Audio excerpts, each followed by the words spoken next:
Bonjour à tous, c'est Séverine.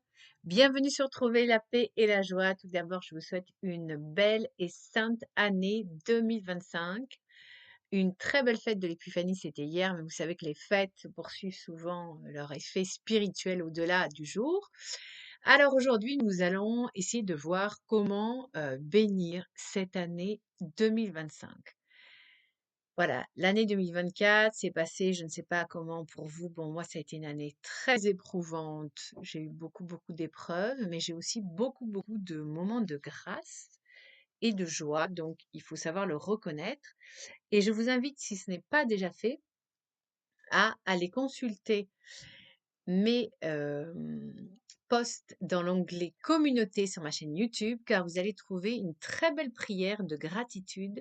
On remercie Dieu de ses bienfaits. Il s'agit du Te Deum. C'est une ancienne prière qui est très connue et je trouvais que c'était bien pour finir l'année 2024 et bien démarrer la nouvelle année, de remercier Dieu pour ses bienfaits.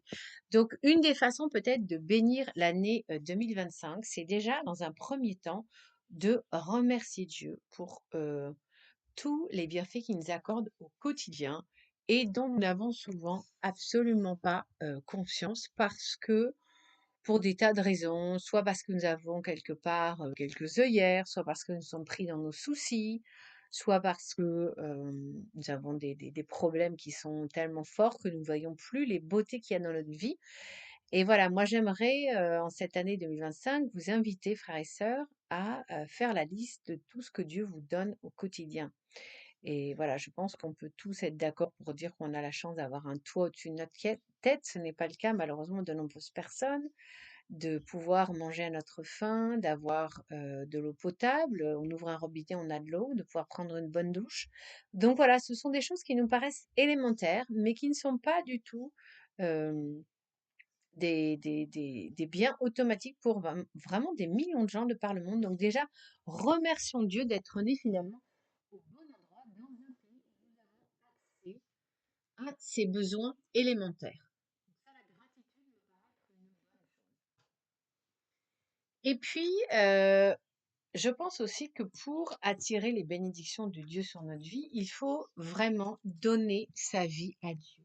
C'est-à-dire que Dieu, en fait, il faut le mettre au centre de notre vie. Et bien souvent, nous avons tous tendance à nous tourner vers Dieu que lorsque nous avons des difficultés. Or, ce n'est pas ce que veut Dieu. Dieu, finalement, il était très heureux, hein, la Sainte Trinité était très heureuse entre elles, Dieu le Père, le Fils et le Saint-Esprit, mais voilà, ils ont voulu créer l'être humain.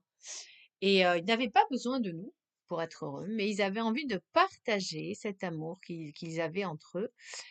Et ils voulaient le partager à l'être humain, donc ils ont voulu créer l'homme et la femme.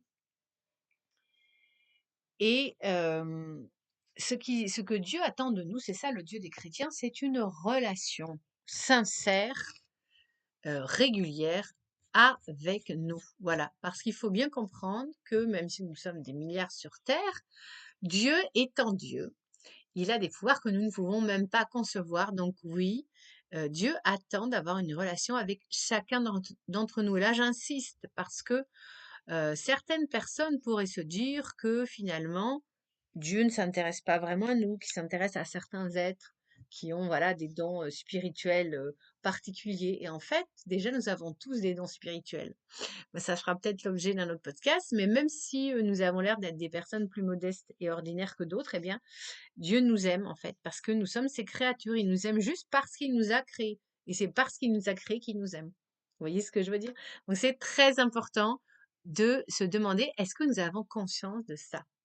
Abba Père. Voilà, donc commençons déjà par prendre conscience que Dieu attend une relation sincère avec nous. Et ça peut commencer par quelque chose de très simple. Tous les matins, on récite un Notre Père. C'est la prière universelle que Jésus nous a donnée. Et c'est une prière très simple et très puissante. Et si on la récite avec cœur, eh bien, cette prière va initier une relation avec la Sainte Trinité, puisque quand on prie le Père, on prie le Fils, et le Saint-Esprit est forcément entre le Père et le Fils, on le sait. Donc c'est Jésus avait dit, ceux qui ont vu le Père ont vu le Fils, et vice-versa. Donc c'est très important de se dire, voilà, Dieu attend une relation avec nous. Il faut considérer Dieu comme notre Père, notre Créateur, notre guide, notre conseiller, notre ami. Enfin, il est tout cela et encore plus. Et il attend, voilà, que nous nous confions à lui pour tout. J'ai bien dit tout.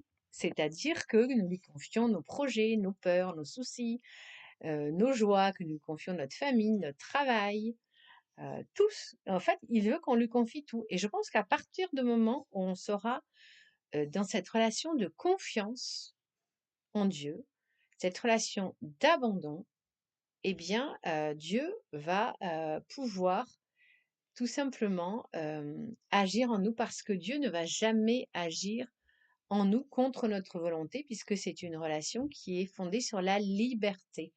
Voilà, c'est ça, le Dieu des chrétiens, c'est un Dieu qui nous laisse l'entière liberté de le suivre ou de ne pas le suivre. Donc nous avons cette liberté, alors essayons de faire quelque chose de beau de cette liberté. Donc je vous propose, frères et sœurs, voilà, de prier ensemble à notre Père, mais vraiment en s'attardant sur chaque mot et en pensant chaque mot profondément. Au nom du Père, du Fils et du Saint-Esprit. Amen. Notre Père, car oui, Dieu est notre Père et il nous aime. Et c'est le Père parfait. Car si nous avons eu des soucis, des déceptions, des blessures avec notre Père terrestre, eh bien, nous serons jamais déçus par Dieu le Père. Notre Père qui es aux cieux, que ton nom soit sanctifié, que ton règne vienne, que ta volonté soit faite sur la terre comme au ciel. Donne-nous aujourd'hui notre pain de ce jour.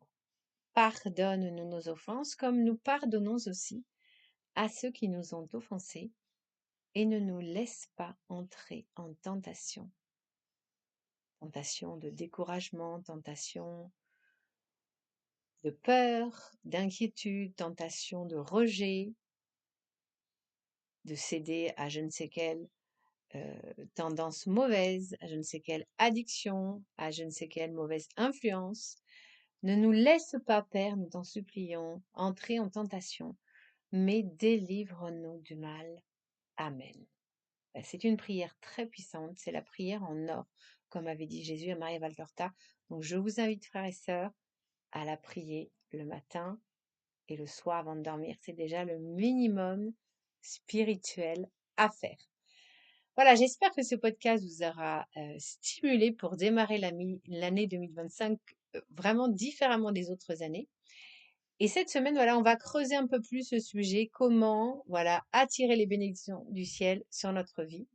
Donc, je vous donne rendez-vous mardi pour la suite. D'ici là, soyez bénis. Pensez à liker et à partager pour faire connaître l'amour de Dieu pour chacun d'entre nous. À mercredi.